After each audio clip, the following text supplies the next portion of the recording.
सार्वजनिक पटल पर महात्मा गांधी राष्ट्रीय ग्रामीण रोजगार गारंटी एक्ट में जो अनियमितता हुई, मोदी सरकार के दौरान हुई, इनकी नाक के नीचे हुई, उसका खुलासा हुआ। ये वही नरेगा है, मैं इसको नरेगा ही बोलूंगा, बोलचाल की भाषा में आपको भी समझ में अच्छी तरह आएगा, लोगों को भी आएगा। ये वही नरेगा है जिसको नरेंद्र मोदी जी ने ऊंची आवाज में निंदा करते हुए कहा था कि ये कांग्रेस की नीतियों विफलताओं का एक मॉन्यूमेंट है। और ये वही नरेगा है जो लोगों की जिंदगी बचाने का एक जरिया बना, कोविड की पहली लहर में भी और कोविड की दूसरी लहर में भी। तब ये मॉन्यूमेंट बोलना भूल गए, तब इन्हें भी समझ में आया कि कांग्रेस की नीति क्या थी और कितनी दूरदृष्टि थी कांग्रेस की कि इस तरह की नीति लाई। अब जो 2011 में यूपीए की सरकार ने नरेगा में एक क्लॉज डाला जिसमें ऑडिट कंपलसरी हो, उसकी जांच कंपलसरी होगी कि क्या कोई सही सुचारू रूप से चल रहा है, किसी को कोई दिक्कत तो नहीं आ रही।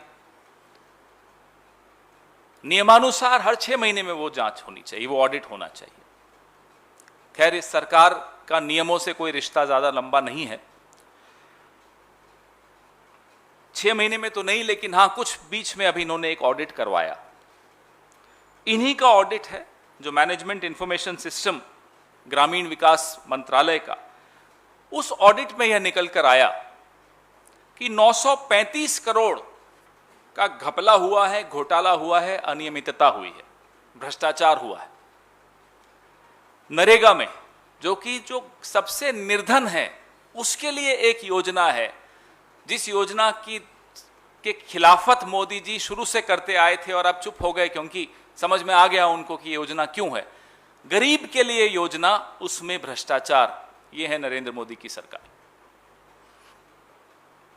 और ये कोई किसी निजी चैनल के, निजी अखबार के, मेरे, प्रणव जी के, संजीव जी के आंकड़े नहीं हैं, भारत सरकार के आंकड़े हैं, भारत सरकार के ग्रामीण विकास मंत्रालय का ऑडिट, सोशल ऑडिट यूनिट, उसके आंकड़े। ये ऑडिट जो हुआ था 2,65,000 ग्राम पंचायतों में, पूरे देश की, हर राज्य की, 2017-18 और 2020-21 के दौरान हुआ, एक बार हुआ।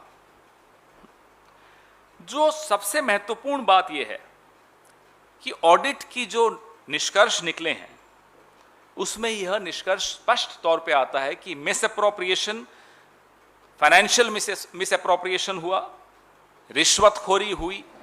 ये वहां उनसे शब्द ले रहा हूं मैं, उसी ऑडिट रिपोर्ट के शब्द हैं ये। जो लोग हैं ही नहीं उनको पेमेंट दिखा दी गई, भ्रष्टाचार।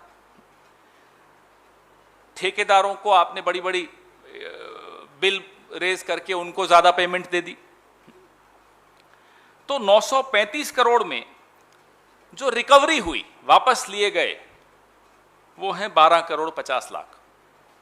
935 करोड़ का 1.34% रिकवरी हुआ।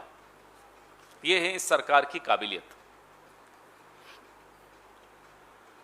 सबसे ज्यादा जिस राज्य में यह अनियमितता हुई 2017-18 और 2020-21 के दौरान, वो है तमिलनाडु, जब भारतीय जनता पार्टी के अलायंस की सरकार थी, AIADMK की सरकार थी, जहां 245 करोड़ का घोटाला हुआ।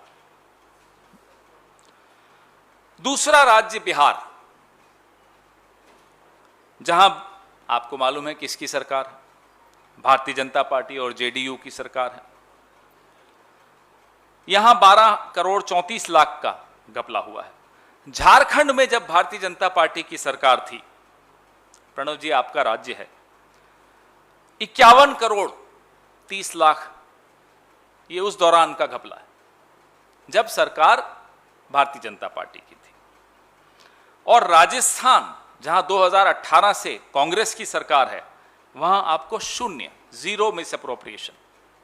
ये बहुत सोचने की बात है कि जहां सजग सरकारें हैं वहां नरेगा में कोई घपला नहीं पाया गया। सोशल ऑडिट केंद्र सरकार का ऑडिट है। 2018 जब कांग्रेस पार्टी की सरकार बन चुकी थी, उसके बाद के आंकड़े आप निकाल के देख लीजिए, गहलोत साहब की सरकार में कोई 0 मिस अप्रोप्रिएशन हुआ है नरेगा में।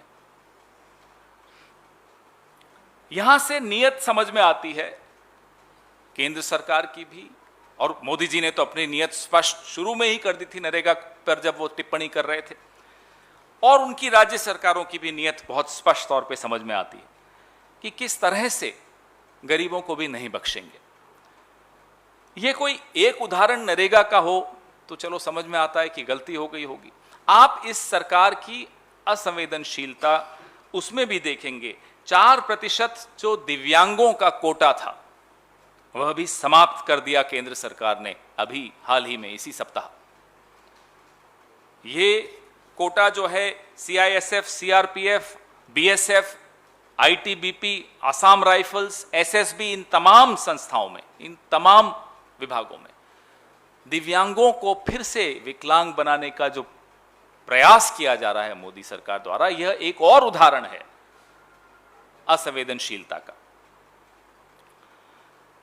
90%, ये तीसरा उदाहरण दे रहा हूं, महिलाओं के लिए जो पुलिस में रिजर्वेशन होती है उसमें से आप सोच नहीं सकते कितनी भरी होगी।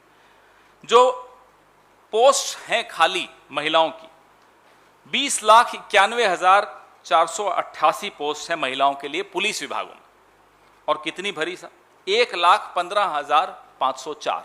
ये तीसरा उदाहरण है सरकार की असंवेदनशीलता का उन वर्गों के प्रति जिनको सब सरकारें प्रयास करती हैं कि और मजबूत बनाया जाए, उनको ताकतवर बनाया जाए, उनको एम्पावर किया जाए, उनका सशक्तिकरण किया जाए।